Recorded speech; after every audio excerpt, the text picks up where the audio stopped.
All right, so I'm about to go over this gold trade really quickly and explain to y'all what I saw.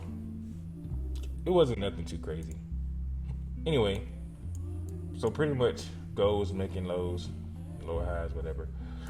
And I saw this supply zone here being created. And if y'all don't know how to identify that, I can make a separate video. If y'all need me to, just let me know.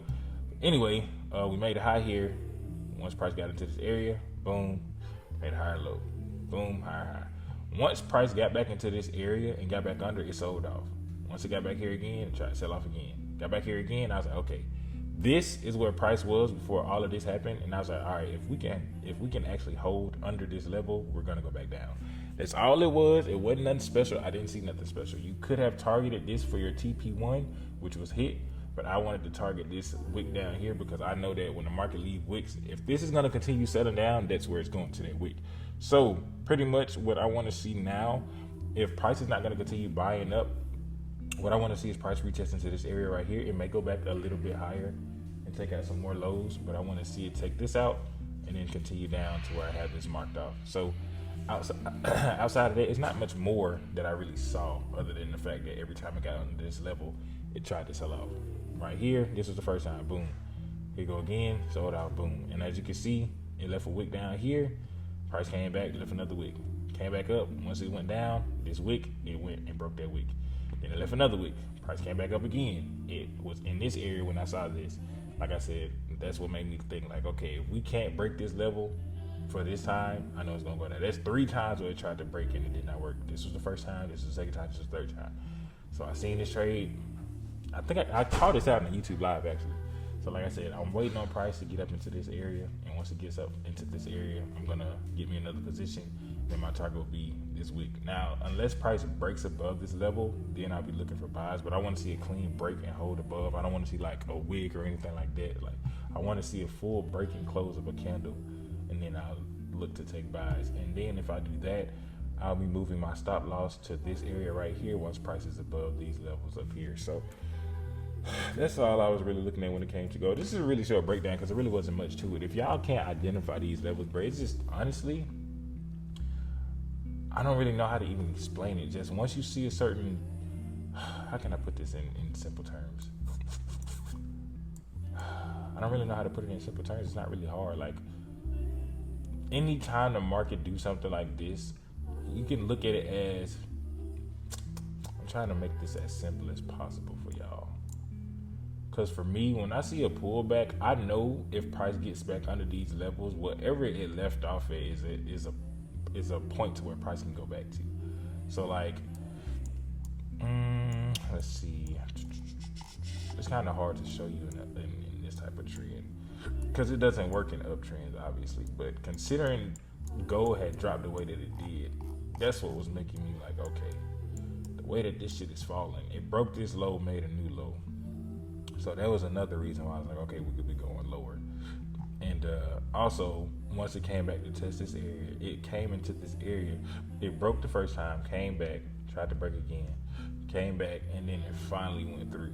So, like I said, I was in this area beforehand. So it was just like, my biggest thing was if we can't get back above that level, we definitely going down. If it's not going to be consolidating for God knows how long, and it don't break above, down is the only other place it can go. So I guess just try to, I don't really know how to explain it.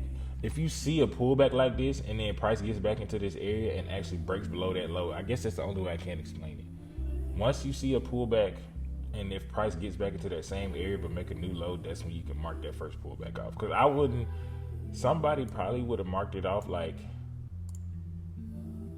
grab this. Somebody probably would have marked that off like up here, but to me, I like to mark them off over here. It just makes more sense to me because that's where it happened at the first time. And I was like, okay, it happened here the first time and it made this low. So if I needed to figure out where I wanted to target, I would target this low because I know that the market went to this price first before, so we can go to that price again, which it did. And then once it gave another lower high, then it just made a new lower low. I don't really know how I don't know how to really explain it. It's just, shit, I've been looking at this shit for so long. I don't know. You just gotta be there and see it, bro. Like, I don't want to say it's not hard, but I don't know. I really don't know how to put it in any simpler terms. But just start marking off your highs and lows, bro. That's all I can say. Mark off your highs and lows. That's it. If price is in the uptrend and you got a high marked off and you start breaking that and make a new low, shit, in my opinion, it ain't the uptrend no more. In uptrends, you get higher highs and higher lows. In downtrends, you get lower highs and lower lows. If you're in an uptrend and you see some shit like this happen, to me, that's not the uptrend no more, because we done started to break lows. Now we're back above this area now. So like I said, if price actually get back above this supply zone, then yes. But if we get back to this area and it makes a new lower high, nah, I don't see it continuing to buy up. But like I said, we can only wait and see how price action plays out. It is currently 250, so we got a couple of hours until the market open. If y'all need me to explain like supply and demand and shit like that, or if you just new to trade and want to know what's really going on, join the Discord. The link is in the description. And if you want to talk to me one-on-one, just comment in the chat like, hey, where Deanna at? And I will message you. We can talk. You can let me know what you need help with, and I can do what I can to help you. The stuff is really simple, honestly, once you understand what you're looking for. And if you don't know how to get entries, if you don't know how to get exits, that's probably the easiest shit that I can show you. And I really don't have to go too deep into detail for you to like, I can break down the uptrends, downtrends, and then show you entries and exits, and you literally can make money. I'm not guaranteeing you to be rich and quit your job and all this and that, but you should be able to make some type of money if you pay attention and follow the instructions. Now listen, I'm not a financial advisor. Trade at your own risk, but I can show you what I know. I ain't saying to follow what I say. I ain't saying to do what I do, but I can show you if you want to know. Just keep in mind, I'm not a financial advisor. Whatever you do, that's on your own. You're taking your own risk. Can't blame me. I don't control these markets. I just follow what they show me and shit. If I'm right, I'm right. If I'm wrong, I'm wrong. It is what it is. Nobody is 100%. And if they tell you they is, they're lying. For shit show. But anyway, that's all I really got. Like I said, I'm gonna be waiting for market open. I'm gonna see how price action is. If I get another lower high anywhere in this area, I'm definitely gonna take some sales.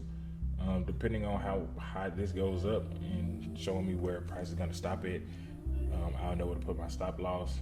I usually wait till about 12 a.m., which will be that Monday candle. I usually wait till after that candle close.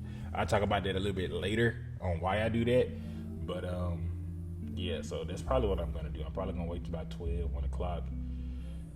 And then I'll probably get an entry and just let the market ride out for the week. Because, like, honestly, now that the market is moving, with gold, that shit been moving anyway, so I could have been doing it with gold. But now that the market is finally out of those areas that I wasn't comfortable actually trying to swing trade in, I've been swing trading now. So it probably won't be as many videos or as many lives of me, like, marking up this and doing that, because now I enter my trades on Sunday, Monday, and I just hold them for the week. And then it's not until price showing me that, okay, we're finna turn around, that's when I get out of my trade.